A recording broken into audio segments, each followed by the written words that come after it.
안녕하세요 여러분. So this is Opa Waldo, and this time I'm going to give a short listening exam, no?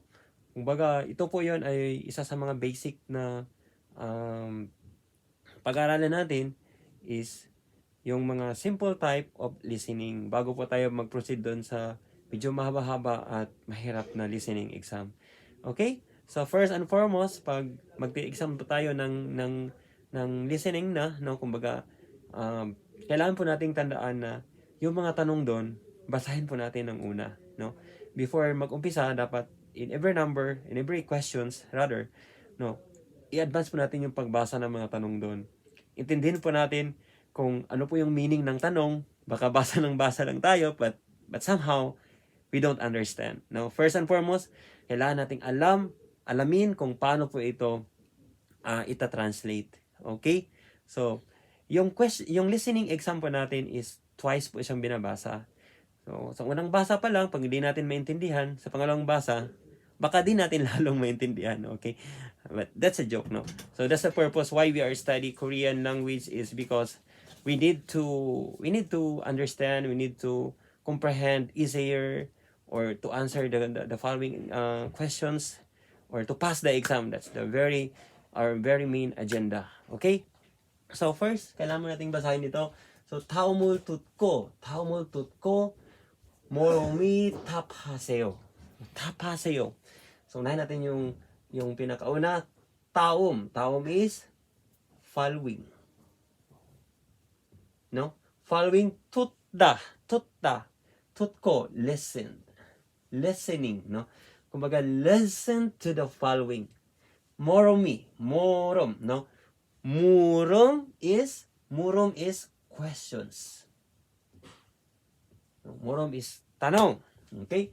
답하세요. 답하다. Answer. Seyo is please, no? It is the honorific form. The honorific form, seyo, please, no?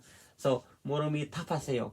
다음을 듣고 모롬이 탑하세요. Okay? So, pakinggan po natin yung clip, no, ng listening exam.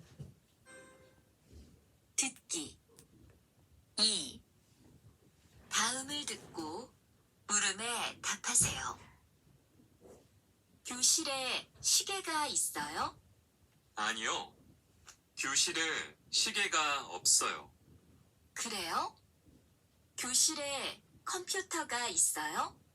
네, 컴퓨터가 있어요. 책상이 있어요. Okay? So, dito guys, no, binasa siya ng isang beses pa, no, dapat dalawang beses. So, ngayon, insert ko muna. So, yung number 1 dito na tanong is, 교실이 시계가 있어요. So, unang-una pa lang, dapat malaman natin kung ano pong ibig sabihin ng tanong dito. No, yung tanong dito guys is, yung mga tanong ng dalawang tanong, is base lang po doon sa pinag-usapan, no, the conversation, no. So, 교실 is living room. Living room. 시계 is clock. Okay? Isoyo. So, patanong. Mayroon ba daw? So, is there a clock inside the living room? Okay. Ang pagpilian natin, ne, isoyo. Yes, there is. Aniyo, opsoyo. Number 2 is no, there is no. No, there is no. Or there is no available. Or wala. In short. Number 2, turul niyong kwa katsumion. Just put 0. Tarumyon, exo haseyo. Meaning, turul niyong kwa kasumyon. No? Katumyon. Katumyon. No? Katumyon is, if it is the same, katda. The verb katda. The same. Parehas. Kung parehas daw, yung sinasabi or yung naririnig natin, turul, no? Tutda, no? You heard what? You heard a context niyong kwa, no? The context. Kung pareho yung narinig mo doon, base doon sa tanong dito or yung statement dito sa ibaba, just put 0. So 0 means kumbaga, katulad sa atin, just put check, tama, no? Then, tarom yun meaning by taroda is different, no? Tarom yun, if it is different, haseyo, put an X, okay? So, hindi po siya, ano guys ha, hindi po siya a yes or no, kung hindi, just write 0 for right, and just write X for wrong, okay? So, ganon. Madya and madya, no? Madya, tulyo. Tulyoda. Okay. Tulyoyo. Meaning, tulyoyo. Sorry, it is, no? So, we have this one. So, 교실이 컴퓨터가 없어요. 교실이 책상이 있어요. So, dito, pakinggan po natin, pakinggan po natin ng isang bises, dalawang bises po yan, ipi-play. So, isang bises pa.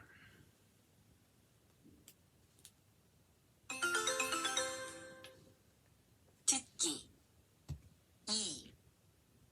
다음을 듣고 물음에 답하세요. 교실에 시계가 있어요? 아니요. 교실에 시계가 없어요. Okay, stop mo na. 교실에 시계가 있어요? Sa tanong ng babae, sagot ng lalaki, 아니요. 교실에 시계가 없어요. So, the answer is number 2. 아니요, 없어요. The choice is number 2. Okay? So, sa exam, yung choices natin is 1, 2, 3, 4. So, number po yung choice natin, no? Hindi po katulad sa Pinas na pag may exam tayo, the choices is A, B, C, D, no? So, sa Korean exam is numbers po yung choices. So, number 2. So, number 2, dito tayo pakinggang mabuti para sa question number 2. 그래요? 교실에 컴퓨터가 있어요? 네. 컴퓨터가 있어요. Okay. Tinatanong ng babae, Koreo, 교실에 컴퓨터가 있어요? So, tinatanong ng babae, 교실에 컴퓨터가 있어요? Ang sabi naman ng lalaki, to confirm, sabi sa ng yes, 네.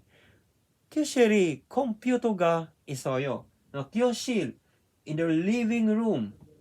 In the living room daw, computer,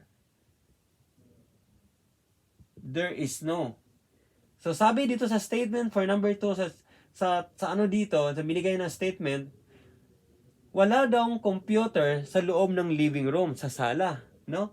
So, dito sa instruction, just put 0 if you heard the statement correct. If it is different doon sa napakinggan mo, just put X. So dito, sinabi dito na wala daw computer, na sinabi naman ng lalaki na mayroong computer sa loob ng sala, therefore it is wrong. The answer is wrong. Okay? For number 2, 책상이 있어요. 책상이 있어요. mayroon daw 책상. Des. Okay?